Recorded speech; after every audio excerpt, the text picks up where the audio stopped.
بسم الله الرحمن الرحیم. خب امروز رسیدیم به جلسه ششم از سیمای ام المؤمنین عایشه رضی الله عنها. تا اونجا رسیدیم که رسول خدا صلی الله علیه وسلم در حجره ایشون و اتاق ایشون از دنیا رفت.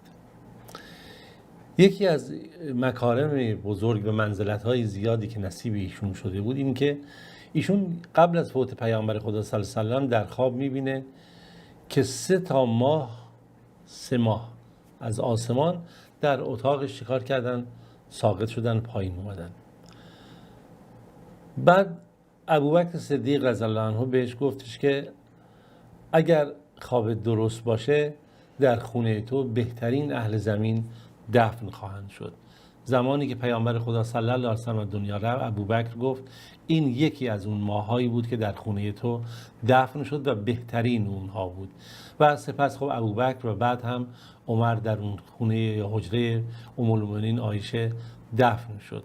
و واقعا چه چیزی بیشتر و ارزشمندتر از این که این فضیلت نصیب ایشون شد. اما در بحث حدیث از پیامبر خدا صلی الله علیه و سلم نکته‌ای که خیلی اهمیت داره اون هم اینه که ام المؤمنین عایشه جدا از این که بالاخره همه این فضایل و مکارمی که نقل کردیم، ایشون جزو 7 نفری است که بیشترین روایت رو، یعنی بالای 1000 تا روایت از پیامبر خدا صلی الله علیه و سلم نقل کرده از طرق متعدد، موارد متعدد. و میشه گفت در واقع حجره ایشون اولین مدرسه آموزش حدیث و فقاهت دینی در اونجا بود که می اومدن از هر طرف از اونجا بهره مند میشدن.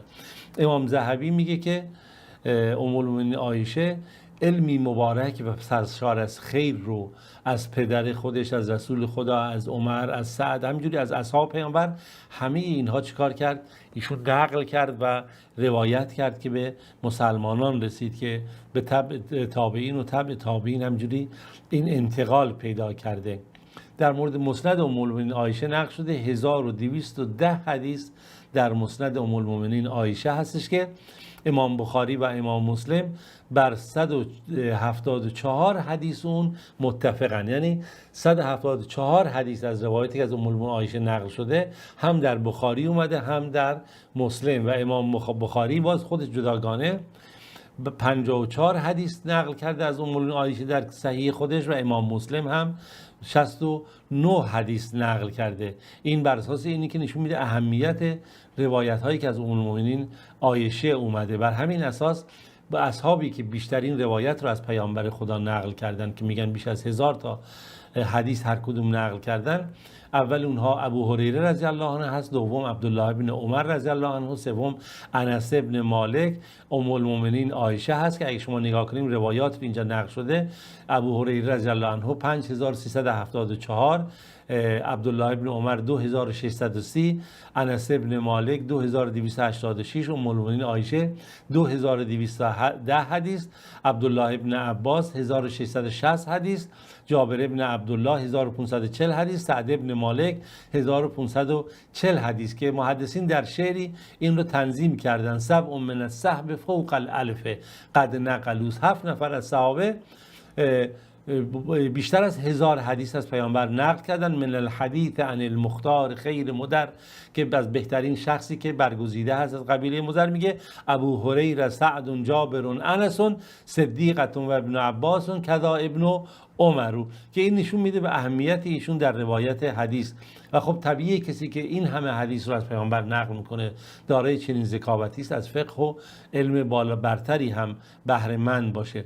امام ذهبی رحمت الله علیه در مورد ام المؤمنین عایشه میگه افقه النساء الامه علی الاطلاق، فقیه ترین زن در امت اسلامی به طور مطلق ام المؤمنین عایشه هست. و خب این طبیعیه، کسی که در خونه ابوبکر صدیق رشد پیدا کرده، در خونه پیامبر صلی الله علیه و آله این زندگی کرده و پرورش پیدا کرده و از اون چشمه بهره مند شده، هوش و ذکاوت داشته و قرآن در مورد ایشون فرض کن در براءت و پاکی ایشون اومده و بسیاری از موارد دیگه‌ای که هست و طول عمری که نصیبش میشه و میتونه این روایات رو نقل بکنه، همه اینها سبب میشه که ایشون واقعا داره این فضایل باشه. امام مسروق در مورد ایشون میگه که سوال شد که آیا ام المؤمنین عایشه هم در علم فرائض و میراث و اینها، چون میدونید یکی از مباحث سخت فقهی فرائض و میراث، آیا ایشون در اونم تخصص داشت؟ ایشون میگه قسم به کسی که جان من در دست اونه، من دیدم بزرگان صحابه رسول خدا صلی الله علیه و سلم. امام مسعود خودش رو تابعینه، میگه دیدم بزرگان صحابه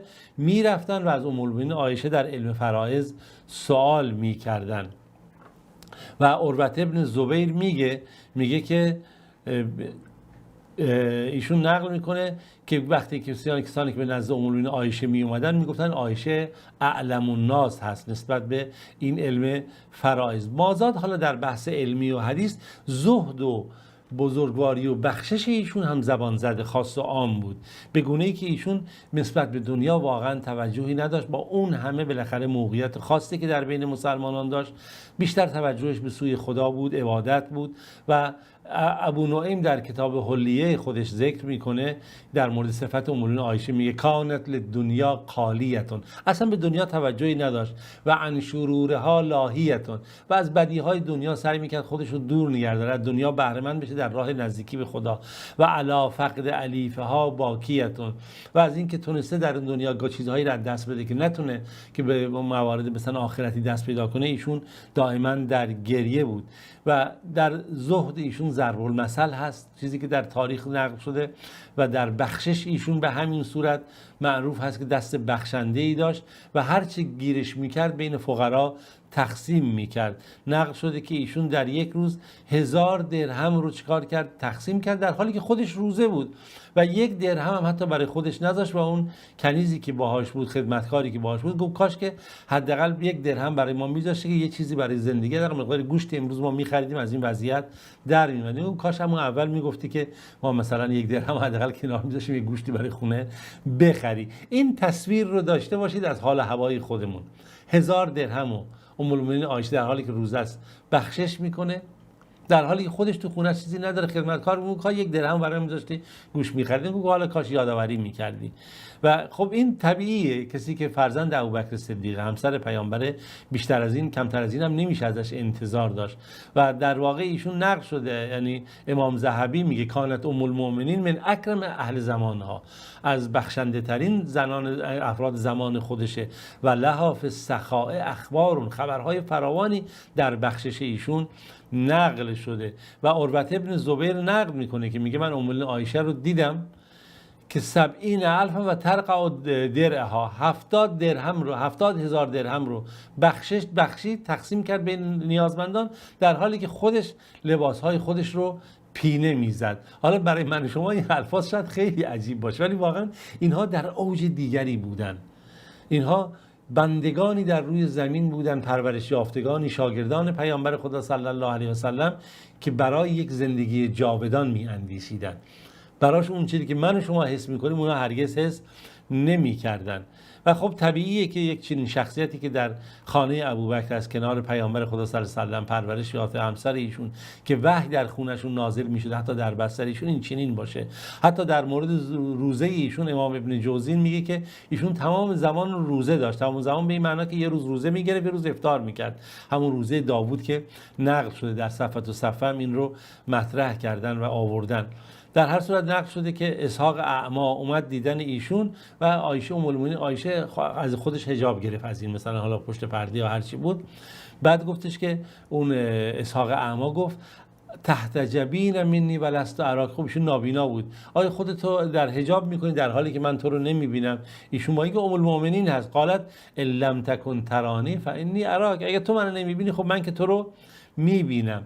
بحث شعر هم نقل شده که ام المؤمنین عایشه دست بالا و ید طولایی در شعر داشت. خب طبیعیه کسی که در قرآن مسلطه، در حدیث مسلطه، بالاخره جزو زنان باسواد و باهوش عصر پیامبر هست، طبیعیه که باید ایشون این چنین شرایطی باشه. و خود ابوبکر صدیق آشنایی کامل به نصاب عرب، به قول معروف فرهنگ عرب داشت که حسان وقتی شعری رو میخواست بگه، پیامبر میگه برو پیش ابوبکر بگو تا بهت بگی که مثلا هر کسی اصل نسبش چیه، دشمنان رو اگه میخوای حذف کنی برو بشناس که حداقل اونها چی هستن. از ابوبکر به این کار آگاهه. خب طبیعیه که ام المؤمنین هم در خانه ابوبکر و از این مسئله بالاخره بی بهره نیست. حالا موارد نقل شده در مورد شعر ایشون و اینکه چقدر ایشون در شعر و اینها ید طولایی داشتن در موارد متعددی که شعر نقل شده، که حالا ضرورت کار ما نیست که بخوایم اینها رو در این مورد اینجا نقل بکنیم، چرا که واقعا نکته مهمی که برای ما مهمه اینه که این الگوهای صدر اسلام ببینید چگونه بودن.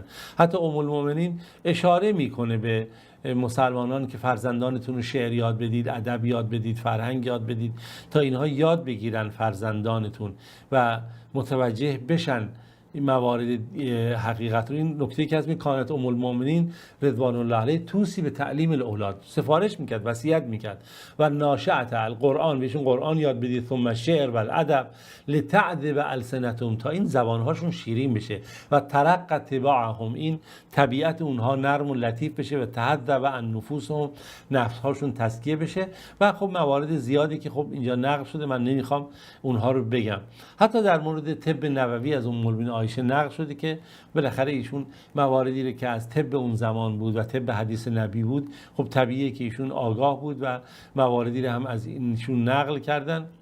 و نکات ظریفی رو هم ذکر شده در مورد ایشون که مثلا در مورد گذراندن شبها برای انسانها، چون یا که مثلا ایشون جز کسایی بوده که همیشه خودش نماز تهجد میخونده. خب طبیعیه کسی که تو خونه رسول خدا صلی الله علیه و باشه و از اون فضایل بهره مند باشه این گونه تربیت میشه.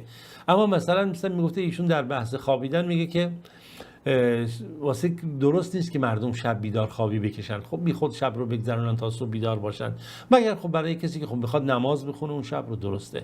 یا یک مجلس عروسی باشه، خب طبیعیه که در اون مجلس بالاخره مراسمی هست و شادی هست. یا اینکه فردی مسافری که خود داره مسافرت میکنه، غیر از این اگه کسی بخواد شب رو بی جهت بیدار باشه بهش آسیب میرسه. سخنهای جالبی هم نقل شده از سخنان حکمت آمیز از ایشون که برخیشو حالا من میگم متوجه که وقتمون محدوده، که ایشون نقل میکنن که در مورد مواردی هست، حالا من نمیخوام همه اشاره بکنم، در بحث شعر و اینهاست. یا مثلا ایشون میگه برید رزق روزی خودتون از خبایای ارض رو زمین برید بچرخید، رزق روزی رو به دست بیارید، خودتون رو نندازید مثلا عاطل و باطل هست. یا ایشون میگه کسی که کاری انجام بده که سبب خشم خدا باشه، کسانی که تعریفش رو میکردن همون کسا بدش رو خواهند گفت.